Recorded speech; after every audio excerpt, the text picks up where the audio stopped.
Assalamualaikum warahmatullahi wabarakatuh. Salam sejahtera untuk kita semua. Pada video kali ini kita akan melanjutkan materi tentang pengelasan lasmik.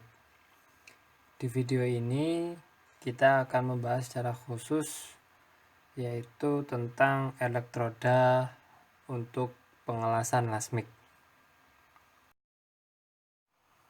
Yang pertama yaitu kawat elektroda. Tentunya kita sudah tahu bahwa pada pengelasan mik kita menggunakan elektroda berbentuk kawat. Nah, bentuk kawat elektroda yang digunakan pada lasmik secara umum adalah solid wire dan flux cord wire, di mana penggunaan kedua tipe tersebut sangat tergantung pada jenis pekerjaan. Solid wire digunakan secara luas untuk mengelas konstruksi ringan sampai sedang dan dioperasikan pada ruangan yang relatif tertutup, sehingga gas pelindungnya tidak tertiup oleh angin atau tidak terganggu oleh tiupan-tiupan angin. Dan yang kedua yaitu flux cord wire, lebih banyak dipakai untuk pengelasan konstruksi sedang sampai berat, dan tempat pengelasannya memungkinkan lebih terbuka atau ada sedikit tiupan angin. Nah, secara khusus solid wire dan flux cord wire akan dijelaskan pada slide-slide berikutnya. Yang kedua yaitu faktor yang mempengaruhi pemilihan jenis elektroda. Ada 5 faktor, yaitu yang pertama komposisi kimia benda kerja atau benda yang akan dilas. Yang kedua properti mekanik benda kerja. Yang ketiga jenis gas pelindung yang akan digunakan. 4.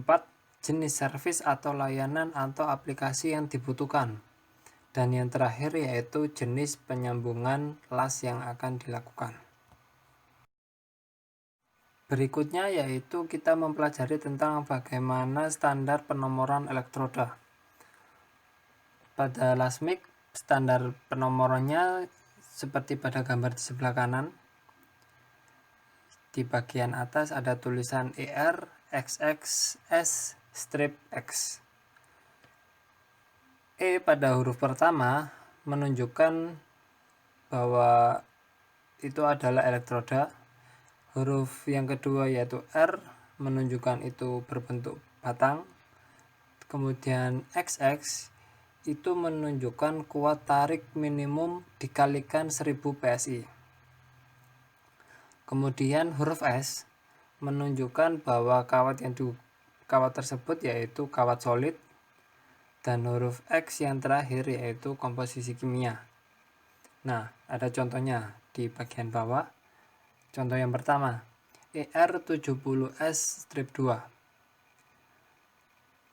di mana 70 menunjukkan kuat tarik minimum logam las yang dikalikan 1000 PSI, sehingga kuat tarik minimum elektroda tersebut yaitu 70.000 PSI.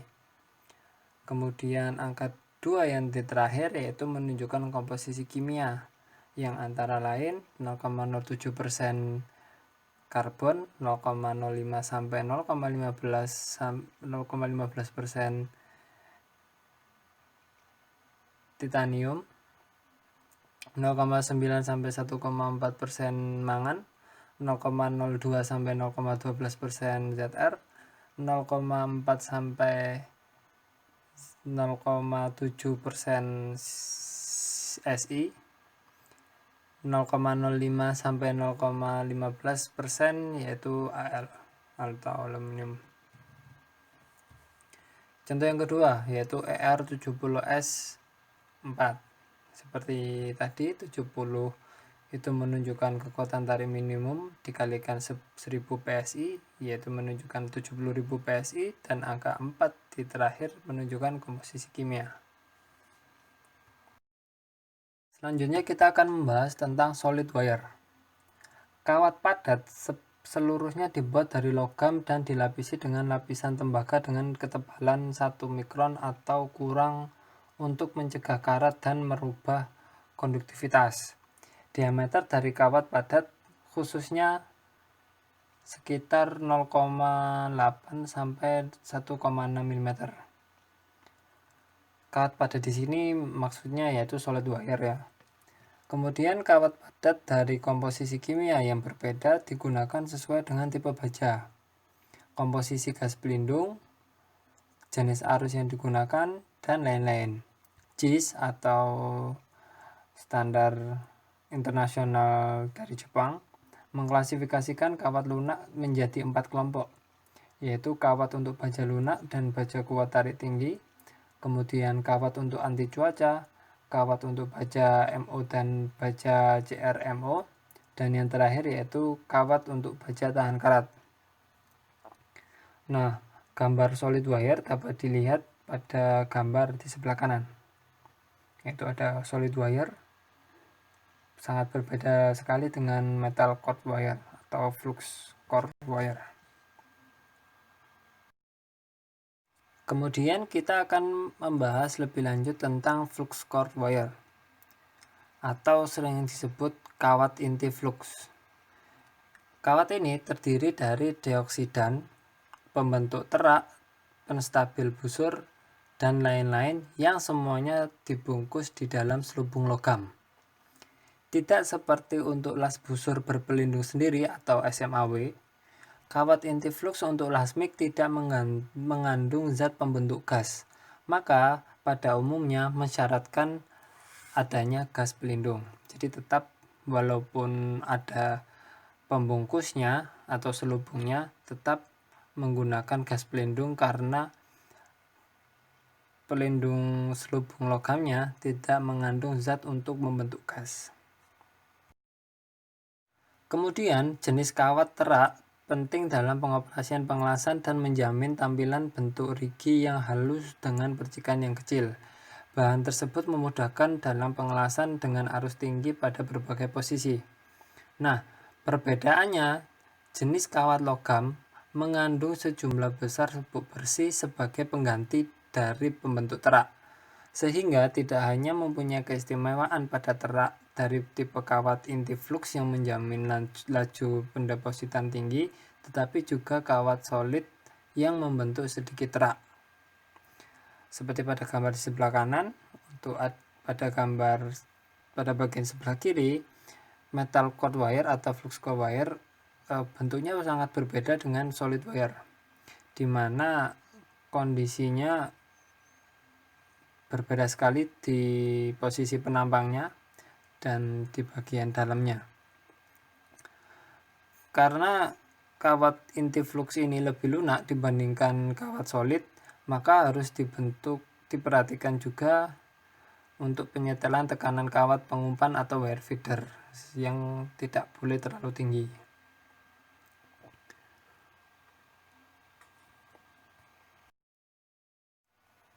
Nah, yang terakhir yaitu jenis-jenis elektroda las MIG. Jenis yang pertama yaitu elektroda besi karbon. Pada gambar sebelah kanan dapat dilihat yaitu gambar komposisi kimia elektroda besi karbon. Ada berbagai macam jenis berdasarkan standar internasionalnya menggunakan ABS. Yaitu ada ER7052, ER70S, 70S2, ER70S3, ER70S4, dan seterusnya. Nah, masing-masing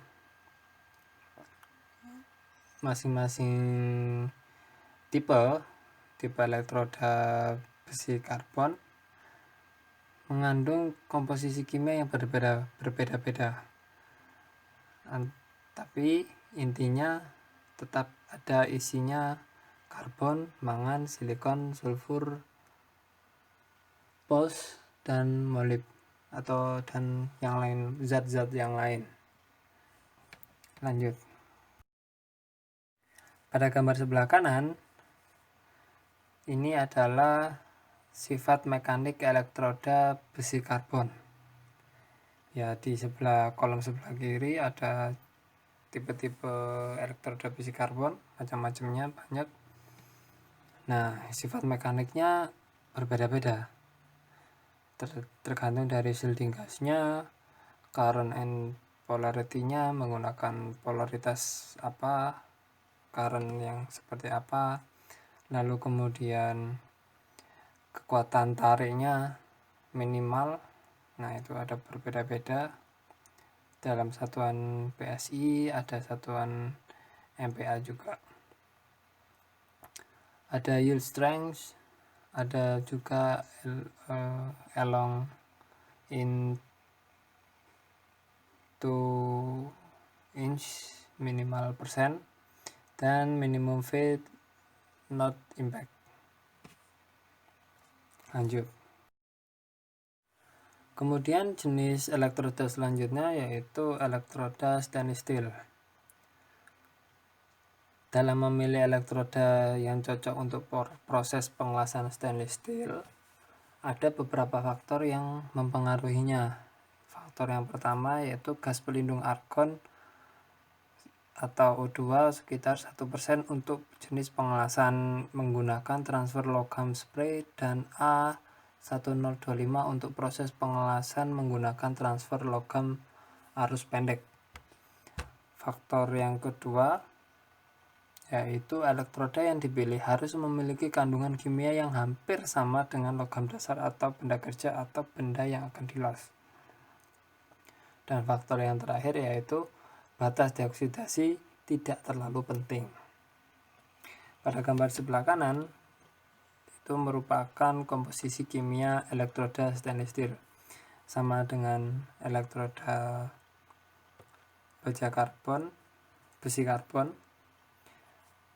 Elektroda stainless steel juga memiliki banyak sekali tipe-tipenya.